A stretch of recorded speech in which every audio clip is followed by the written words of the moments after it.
Aujourd'hui, on est ensemble pour parler, du coup, comme elle l'a expliqué, du lien entre apprentissage et le jeu vidéo. Donc, moi, je m'appelle Hippolyte Cobé, je suis ingénieur cogniticien. Donc, je suis diplômé de l'École nationale supérieure de cognitique, où j'enseigne maintenant, et je suis aussi développeur. J'ai passé 2 ans chez Ubisoft sur le jeu Beyond Good and Evil 2, big up à mes collègues dans la salle. Et pour ceux qui connaissent, oui, le jeu sortira un jour. Je suis désormais développeur chez Nerial Games, qui est un des studios de Devolver Digital, qui sont notamment connus pour le jeu Card Shark, qui est sorti l'an dernier, et pour la série des Reigns, qui sont des jeux mobiles à choix narratifs qui sont de très bonne qualité, je vous les conseille. Je dis pas ça parce que c'est mes patrons, juste c'est des très bons jeux.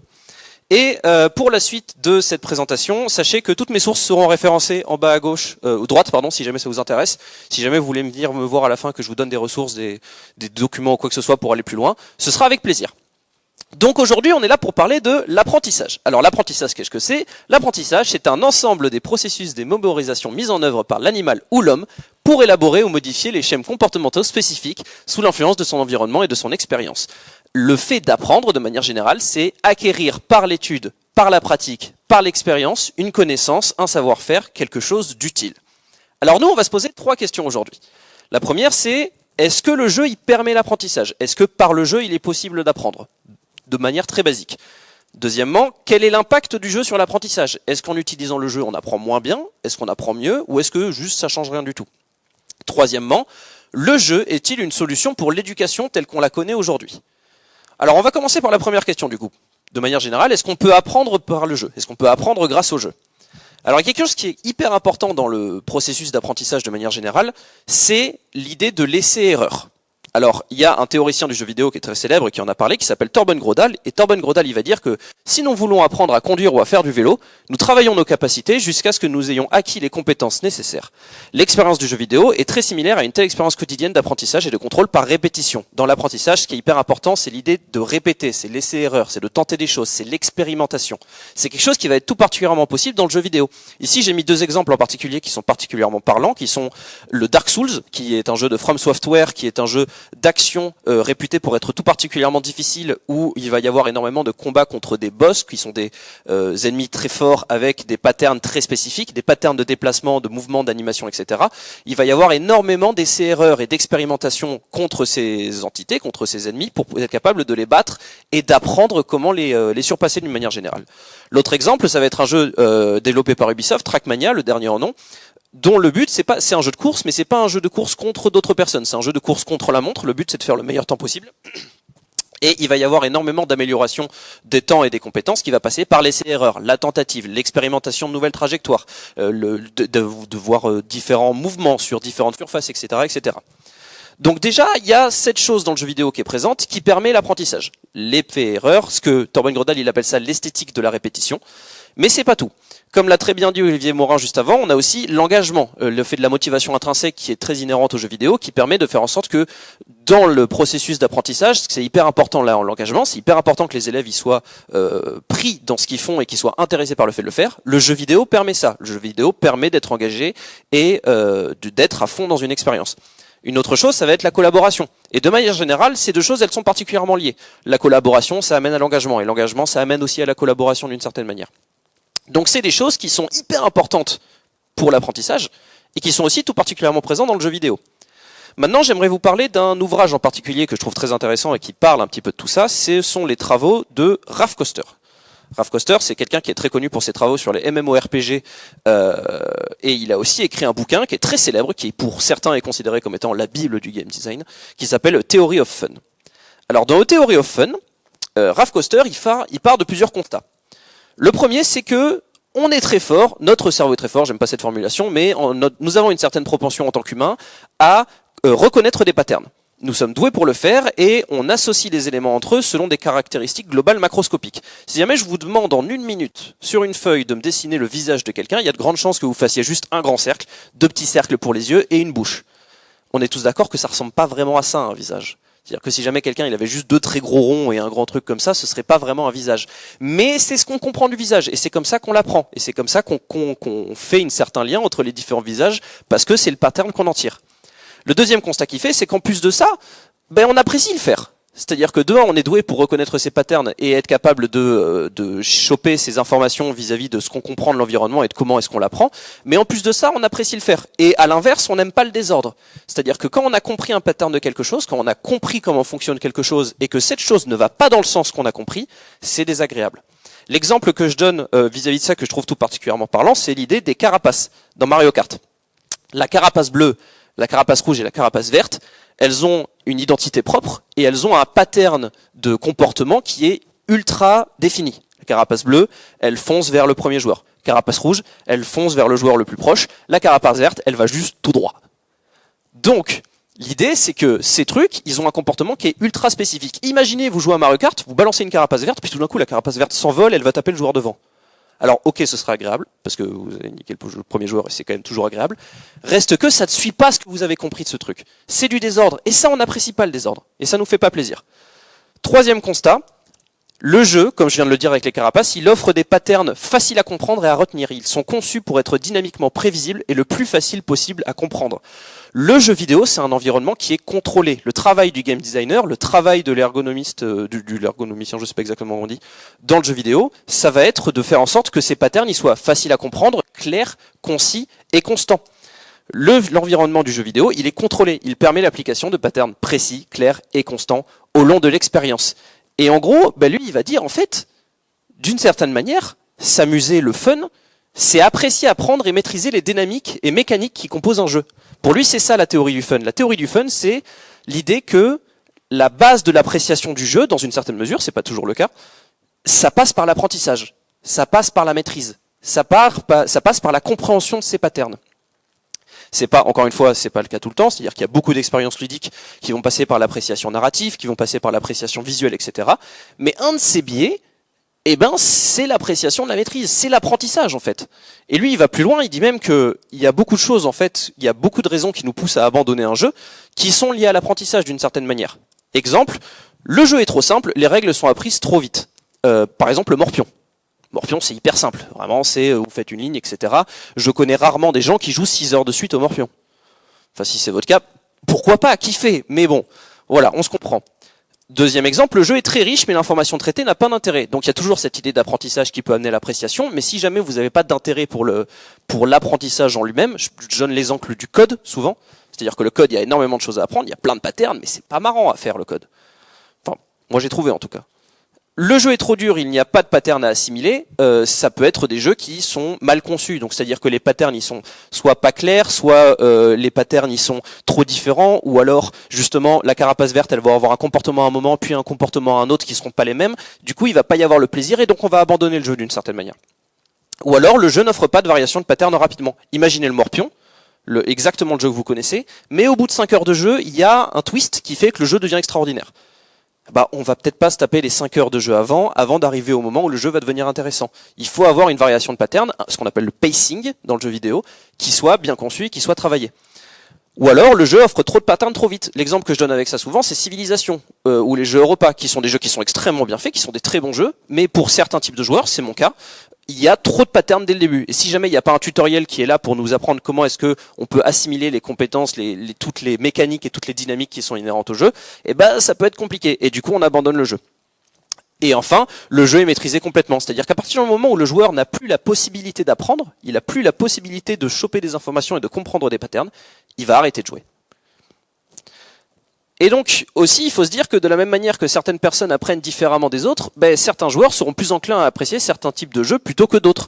Là, la classification que je vous donne, Brave Adventurers, Logic Master, ce sont 2 profils de joueurs parmi tant d'autres, parmi une classification qu'on appelle la classification Prism, qui est une classification qui a été établie par Ubisoft de différenciation des joueurs.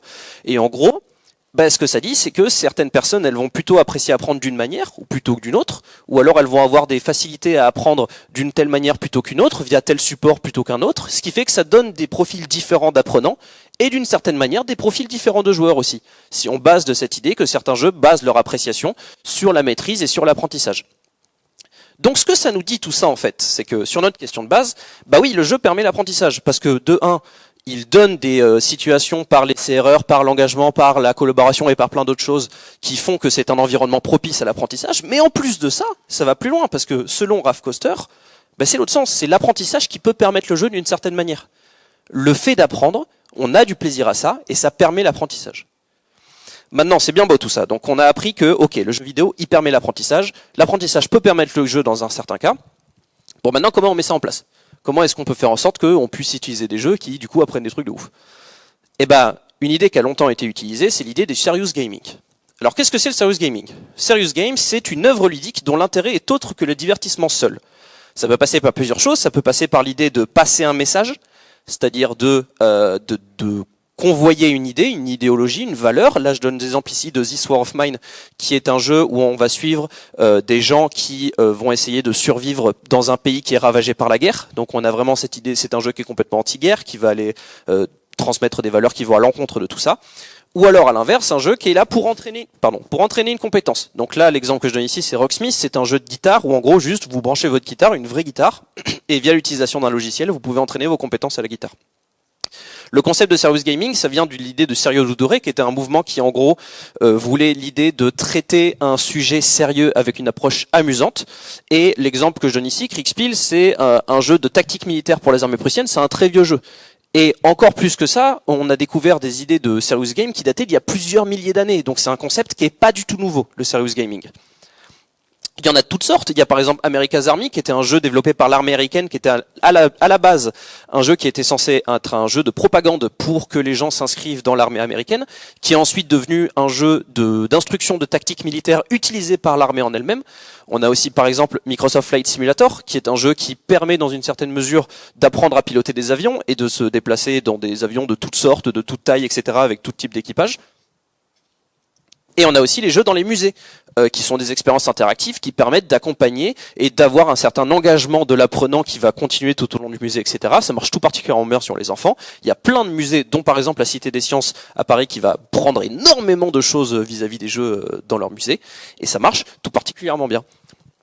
Maintenant, pourquoi le serious gaming? Du coup, on l'a dit avant, le jeu vidéo, il permet plein de choses pour l'apprentissage, et notamment l'aspect participatif, les possibilités de mise en situation. Par exemple, moi, j'ai travaillé sur un serious game qui, en gros, mettait en situation des chefs industriels dans des cuisines en danger. C'était un jeu en réalité augmentée avec un appareil qu'on appelle le HoloLens, qui sont des lunettes de réalité augmentée. Enfin, c'est de la réalité mixte, mais pour faire plus simple, c'est de la réalité augmentée, où en gros, ils se baladaient dans leur cuisine industrielle et il y avait des faux feux, des faux départs de feu, des flaques au sol, des couteaux plantés dans des comment on appelle ça, des planches à découper. Et donc, il y avait une mise en situation qui n'aurait pas été possible dans un contexte réel, parce qu'on va évidemment pas foutre le feu à leur cuisine pour leur apprendre comment éteindre un feu. Ce serait un petit peu dangereux. Les coûts de mise en produit qui sont aussi réduits, parce que certes, développer un jeu c'est cher, mais ça reste quand même moins cher que de mettre en place tout ce système de réalisation dans la vie réelle. Et enfin, les performances en termes de rétention de l'information et d'engagement de l'apprenant, qui sont vachement améliorées. J'ai mis à gauche le cône de l'apprentissage de Edgar Dale, j'ai mis un petit warning, parce que apparemment c'est disputé. J'ai vu ça dans mes différentes recherches, donc je le mets là, mais dans cette idée que attention à prendre avec des pincettes. Reste que, il dit un truc que je trouve quand même cool, c'est l'idée que dans l'apprentissage, ce qui est hyper important, c'est la pratique et l'apprendre aux autres. Donc on a cette idée de collaboration et cette idée de mise en œuvre, de mise en situation qui est hyper importante. Le jeu vidéo, du coup, comme je l'ai dit juste avant, ça améliore aussi la motivation, ça améliore l'engagement, l'intéressement, ça améliore la collaboration, ça améliore la rétention d'informations et ça améliore les capacités de résolution de problèmes. Ça fait quand même beaucoup d'avantages pour le jeu vidéo dans l'éducation. Là, on commence à avoir une base solide parce que de un, le jeu vidéo, il pourrait permettre l'apprentissage et en plus de ça, il l'améliore d'une certaine manière. Il permet d'avoir une meilleure attention à l'information, meilleure résolution de problèmes, etc., etc. Astérix. J'aimerais questionner l'idée de l'appellation de serious game. Parce que là, je vais vous présenter deux jeux. Le premier, c'est Before Your Eyes de Goodbye World Games, c'est Immortality de Half Mermaid. Alors, Before Your Eyes, c'est un jeu d'à peu près 1h30, 2 heures, qui en gros est un jeu tout particulier que je vous conseille, qui est vraiment génial, qui ne se joue qu'avec le clignement des yeux. Vous avez besoin d'une webcam, le jeu vous regarde d'une certaine manière et vous interagissez avec vos yeux. C'est un jeu sans spoiler qui traite de la mort, qui traite de la question existentielle, qui traite du sens de la vie, qui traite de la question des parents, qu'est-ce que ça veut dire d'être un adulte, qu'est-ce que ça veut dire d'être un enfant, qu'est-ce que c'est de vivre une belle vie, à quoi ça sert de vivre une belle vie. Et Immortality de l'autre côté, c'est un jeu qui va parler du male gaze, qui va parler de la place de la femme dans l'art, de la question de l'art de manière générale, qui va parler de la place de l'histoire, de l'importance des mythes dans l'humanité. On est sur des sujets lourds. Et par lourd, j'entends que dans Before You Eyes, vous chialez de fou, hein. Et donc moi ma question c'est, est-ce que le fait de dire que les jeux qui sont éducatifs et qui sont là pour passer un message vraiment fort comme This War of Mine, etc., de dire que eux c'est des jeux sérieux, ça veut dire que ceux-là c'est pas des jeux sérieux? Et c'est pour ça que on va préférer de manière professionnelle de dire, on va parler de jeux éducatifs plutôt, de jeux pédagogiques. Parce qu'en fait, le jeu sérieux, c'est aussi quelque chose qui a été créé et qui a été surtout dit dans toute l'industrie parce que c'était à une époque où le jeu vidéo c'était mal vu. Et de dire jeu sérieux, c'était apporter une certaine importance, un certain sérieux au jeu vidéo de manière générale qui pouvait avoir sa place dans l'apprentissage et dans les industries. Donc maintenant, on a vu, ok, le jeu vidéo permet l'apprentissage. En plus de ça, le jeu vidéo, il pourrait permettre d'améliorer l'apprentissage. Du coup, le jeu vidéo utopie éducative, ça permet l'apprentissage, ça renforce l'apprentissage, donc on va remplacer tous les profs par des PS5, let's go, on est parti. Eh ben non, c'est pas si simple. Évidemment, sinon ce serait beaucoup trop facile, parce que ce serait oublier quelque chose qui est hyper important dans l'apprentissage, c'est la place de l'enseignant. L'accompagnement, il a une place essentielle dans l'apprentissage. L'interaction humaine et le soutien d'un sachant, il est essentiel. C'est pas le cas pour tout le monde. Réserve, il y a des gens qui apprennent beaucoup mieux tout seuls, il y a des gens qui apprennent surtout avec quelqu'un. Reste que, il y a une étude qui a été faite sur le jeu Planète Mécanique. Planète Mécanique, c'est un jeu qui a été spécifiquement conçu pour le cours. C'est pas un jeu stand-alone qui est utilisé dans un cours, c'est un jeu qui a été fait pour ça par une entreprise qui fait des jeux qui sont prêts pédagogiquement pour l'éducation occidentale. Et donc ce qu'ils ont fait, c'est qu'ils ont utilisé ce jeu et une professeure. Et ils ont donné à 3 groupes différents 3 choses différentes. Le premier, ils lui ont dit, ok, vous allez utiliser uniquement le jeu comme support d'apprentissage, rien d'autre. Le deuxième groupe, ils lui ont dit, vous aurez le cours standard, donc de base, rien d'autre. J'ai oublié de préciser, Planète Mécanique, c'est un jeu qui en gros travaille sur les lois gravitationnelles et sur comment fonctionne le système solaire de manière générale, le mouvement des corps célestes. Donc premier groupe, uniquement le jeu. Deuxième groupe, uniquement le cours standard. Troisième groupe, le jeu suivi d'une indication du professeur. Donc c'est-à-dire que un parti de cours standard, un parti d'utilisation du jeu. À votre avis, qui a eu les meilleures notes? Enfin les pires notes, on va faire dans l'autre sens. Premier, effectivement c'est le premier. Le deuxième groupe qui a eu la meilleure note, c'est le deuxième. Et enfin, les premiers, les gagnants, c'était ceux qui avaient à la fois le jeu et le suivi du professeur. Bravo. Et c'est pas juste d'un petit peu. C'est-à-dire que vraiment, le groupe qui utilisait juste le jeu, ils ont eu des notes catastrophiques. Le groupe du milieu, bof. Et le premier groupe, par contre, ils ont eu des notes, mais stratosphériques. C'est extraordinaire. Donc, ça prouve vraiment que le jeu vidéo, c'est un outil qui est génial. Mais c'est un outil qui doit être utilisé à bon escient. Et qui doit être accompagné de quelqu'un. Et qui doit être accompagné d'un suivi éducatif, d'une certaine manière standard, si j'ose dire. Il faut utiliser la force du jeu et du jeu vidéo sans pour autant lui faire prendre la place des professeurs. Donc, maintenant, comment est-ce qu'on peut utiliser cette force du jeu vidéo pour accompagner un système éducatif d'une manière standard normalisée? Ça peut passer par plein de choses. Ça peut passer par exemple par ce qu'on appelle l'apprentissage tangentiel. Alors l'apprentissage tangentiel, c'est une forme d'apprentissage qui consiste en l'introduction à un sujet dans un contexte n'étant pas dédié à l'apprentissage pour inciter l'apprenant à découvrir le sujet par lui-même. En gros, il joue à un jeu qui n'est pas du tout destiné à l'apprentissage, enfin pas de base, mais il va introduire des sujets de manière intéressante dans un contexte ludique pour faire en sorte que les personnes qui sont intéressées dans le domaine en jouant au jeu en question, ils aillent par eux-mêmes s'y intéresser derrière. L'apprentissage tangentiel, c'est un terme anglais de base, j'ai pas trouvé l'équivalent en français, donc méfiance. Reste que, par exemple, dans ce jeu de Ghost of Tsushima, de Sucker Punch, Ghost of Tsushima, c'est un jeu où on incarne un samouraï japonais pendant l'invasion mongole de l'île de Tsushima, qui est au large du Japon. Pendant votre périple, vous allez pouvoir interagir avec des choses au sol qui vous permettent de faire des haïkus. Et en gros, le fait de le faire, ça a fait qu'il y a énormément de gens qui se sont intéressés au haïku après coup. Qui se sont dit, ok, moi il y a un truc vert, j'ai adoré le faire dans le jeu, je vais essayer de le faire dans la vraie vie. Sur un jeu comme Ghost of Tsushima qui vend des millions et des millions de copies, même si c'est que 2 ou 3% des joueurs qui vont s'y intéresser un petit peu derrière, ça représente quand même des dizaines de milliers de personnes. Un autre exemple que j'aime beaucoup, c'est Please Touch the Artwork de Thomas Waterzoy. C'est un jeu qui va essayer de puiser une interactibilité derrière des peintures modernes. Qui sont du Mondrian et de 2 autres personnes dont j'ai oublié les noms. Mais en gros, l'idée, c'est qu'on va vous présenter des tableaux et les faire se mouvoir, les faire prendre vie et d'apporter un jeu à l'intérieur. Et en fait, le jeu n'est pas du tout là pour vous apprendre des trucs sur la peinture moderne, mais c'est diablement efficace parce qu'on sort du jeu et on a envie d'apprendre des trucs sur Mondrian, instantanément. Ça, c'est de l'apprentissage tangentiel. Introduction dans un contexte de jeu pour apprentissage individuel derrière ça. Un autre exemple d'apprentissage par le jeu, ça peut être l'apprentissage furtif, qui est un processus d'apprentissage qui se produit de manière indirecte, subtile et souvent non intentionnelle, c'est important, lorsqu'une personne est engagée dans une activité ludique ou divertissante. L'exemple que je donne avec Assassin's Creed, par exemple, les jeux d'Ubisoft, c'est que moi, ça a été mon cas quand j'étais tout gamin, c'est un jeu que j'ai vraiment poncé quand j'étais petit, Assassin's Creed 2, puis un jour, je suis allé à Florence, et puis je me suis dit, ah mais je connais cet endroit. Mais j'avais jamais réalisé que j'avais appris ce truc. Et puis je me suis dit, bah attends, c'est fou, je vais tourner à droite, je tourne à droite, je suis en mode, ah mais oui, c'est là ça. Et je savais que ce truc était là. Je savais pas avant que je savais que c'était là. Mais de manière non intentionnelle, indirecte, j'ai appris en jouant à Assassin's Creed 2 comment fonctionnait la ville de Florence. Et un exemple qui est peut-être un peu plus probant, c'est l'idée de CSGO. Dans CSGO, il y a des gens qui se sont intéressés aux joueurs de CSGO, qui eux jouent à CSGO tout court. Ils sont pas là pour apprendre quoi que ce soit. Ils se sont rendus compte qu'ils avaient appris énormément en termes de sciences communicationnelles, de comment communiquer entre eux, de stratégie d'équipe, de leadership, de vision, de référence spatiale, etc. Ils ont appris énormément, mais sans même s'en rendre compte. Ça, c'est ce qu'on appelle de l'apprentissage furtif. C'est de manière sous-jacente à une expérience de jeu, communiquer des informations de manière indirecte qui vont faire que, en dehors du jeu, sans même le savoir, on a appris quelque chose.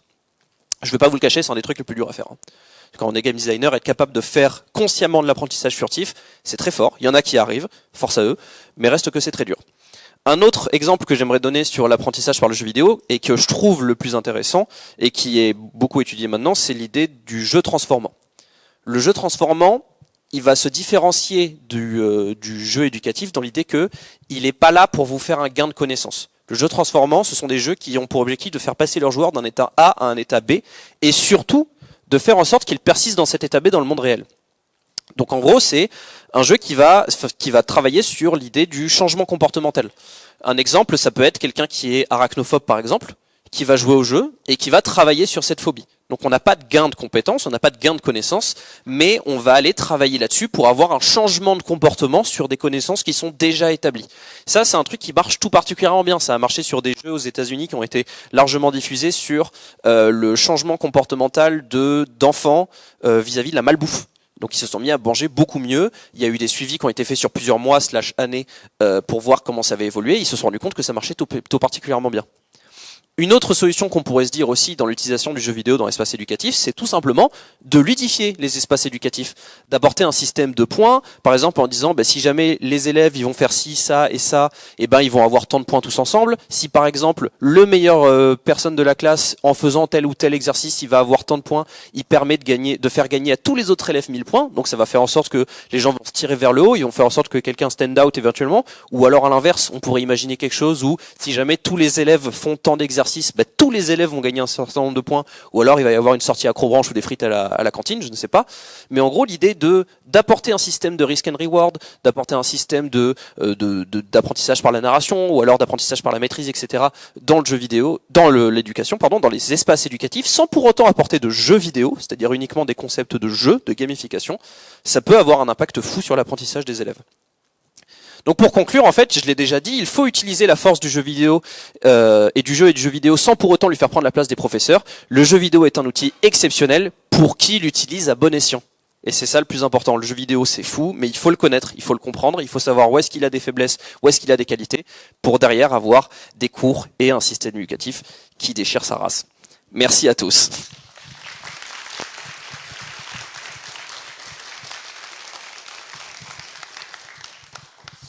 Merci beaucoup. On va passer aux questions. Si jamais vous en avez, n'hésitez pas à lever la main. Ouais. Pour les enfants et la malbouffe, tu parlais d'un jeu qui permet de travailler ça. En quoi il consistait ce jeu? Est-ce que tu sais exactement ce que c'était ou... Alors j'avoue que je sais pas trop. Non. Je crois que c'était un jeu qui en fait c'était un jeu qui se basait sur des recettes.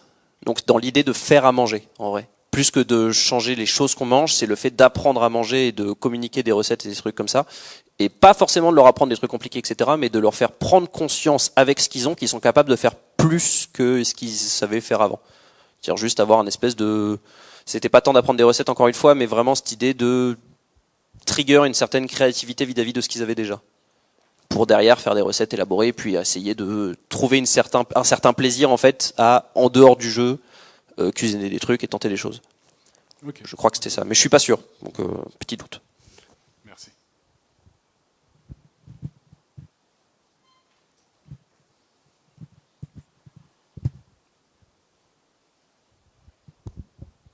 Alors du coup, merci pour votre présentation. Moi, ma question, c'est, bon, vous avez parlé des différents types d'apprentissage. Est-ce que vous savez comment les jeux, aujourd'hui, ils font pour que ces différents types d'apprentissage ils soient adaptés à des publics liés au handicap, en fait? Par exemple, je pense à des enfants autistes, à des personnes âgées aussi. Est-ce que vous avez des références de jeux ou de studios qui font vraiment ça de manière proactive? Alors c'est très compliqué à faire.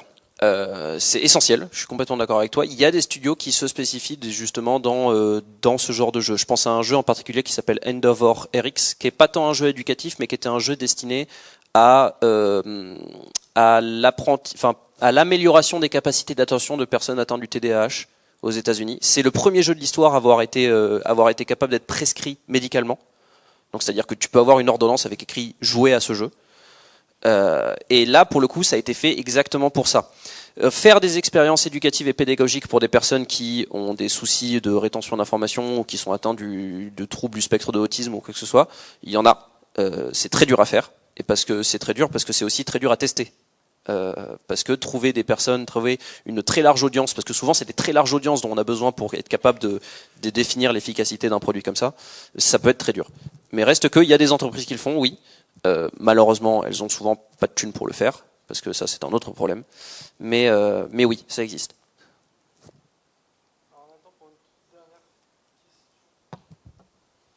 Merci pour la petite présentation. J'avais une question. Est-ce que il y a déjà eu des dispositifs à grande échelle dans d'autres pays occidentaux ou ailleurs qui utilisent le jeu vidéo comme un outil utilisé à bon escient, et est-ce qu'il pourrait y en avoir en France, ou est-ce que c'est prévu qu'il y en a en France? Alors je pense à un jeu en particulier qui avait fait pas mal de bruit à l'époque qui s'appelle Foldit, qui a été utilisé de manière à grande échelle comme ça, de la même manière que les jeux dont a parlé Olivier Morin ont été utilisés quand même à grande échelle, je pense. Voilà. Et Foldit, c'était un jeu où en gros ils ont essayé de faire en sorte de créer un outil qui permettrait de découvrir des nouvelles façons de plier des molécules, de trouver des nouvelles structures moléculaires pour comprendre certaines constructions moléculaires. Et en fait, l'ordinateur en lui-même n'était pas capable de le faire. Du coup, ce qu'ils se sont dit, si on va faire un outil de science participative qui, en plus de ça, va apprendre aux gens comment fonctionne le pliage moléculaire, comment fonctionnent tous ces concepts biologiques. Je suis pas un expert de molécules, donc je sais pas exactement ce que c'était le truc derrière, mais en gros, l'idée c'était ça, c'était d'apprendre aux gens comment ça fonctionnait, et en plus de leur donner ce jeu où ils pourraient travailler ces compétences dessus. Ce que ça a donné, c'est que ça a été utilisé dans le monde entier. Il y a énormément de gens qui l'ont utilisé, des milliers et des milliers de personnes. En plus de ça, ils ont eu des meilleures compétences et des meilleurs résultats que les ordinateurs. C'est-à-dire que les humains étaient meilleurs que les ordinateurs pour le faire. Et il y a plein de gens qui se sont formés sur ce sujet. Est-ce que ça existe en particulier en France? Je crois pas. Enfin, si ce n'est les quelques trucs dont a parlé Olivier Morin. Et puis, mais des choses comme ça, j'en ai pas entendu parler. Ou alors je ne sais juste pas. Voilà. Bon, finalement, une dernière petite question. Excusez-moi, alors, déjà merci pour votre conférence. En fait, j'avais une question par rapport à l'enseignement. Parce que, en fait, bon, comme moi je veux devenir enseignant, vous avez parlé du fait qu'on pouvait l'utiliser en classe, le jeu vidéo, s'il était bien accompagné. Maintenant, est-ce que vous savez si l'éducation nationale met ça en place ou ça reste encore que fictif dans le sens où on veut l'utiliser? Non. Et c'est le grand problème. Le problème, c'est que l'éducation nationale, il y a énormément de gens à l'intérieur qui sont très conservateurs et qui ont très peur du jeu vidéo. Et c'est sur ça qu'il faut travailler. Malheureusement, l'image du jeu vidéo, elle est encore très négative chez beaucoup de gens. Ça commence à changer petit à petit. Il y a de plus en plus de jeux qui sont utilisés dans la sphère éducative, mais reste que c'est très léger. Et le travail est de la part des enseignants, des entreprises de jeux vidéo qui sont là pour pour pas dédiaboliser le jeu vidéo, mais pour vraiment construire des expériences qui soient bâties et construites pour des choses particulières de l'éducation, etc. Là, l'entreprise dont je parlais en question, qui a fait Planète Mécanique, qui fait des jeux qui sont vraiment prêts pour le système éducatif, c'est aux États-Unis. Donc, c'est-à-dire que c'est pas les mêmes lois, ça marche pas pareil en France. Il n'y a pas d'entreprise en France, sauf Ikikai Games qui travaille là-dessus. Qui va vraiment faire des jeux qui sont prêts, c'est-à-dire qu'il n'y a pas besoin de passer des audits ou je sais pas quoi pour voir si c'est utilement utilisable, ils sont prêts. Il y a telle certification qui fait qu'ils sont utilisables dans le système éducatif. Malheureusement, il y en a très peu en France. Et c'est cette fameuse boîte en question, mais sinon, malheureusement, c'est encore à faire. Et il y a énormément de travail à faire sur tout ça. Peut-être un jour, on y croit. Force.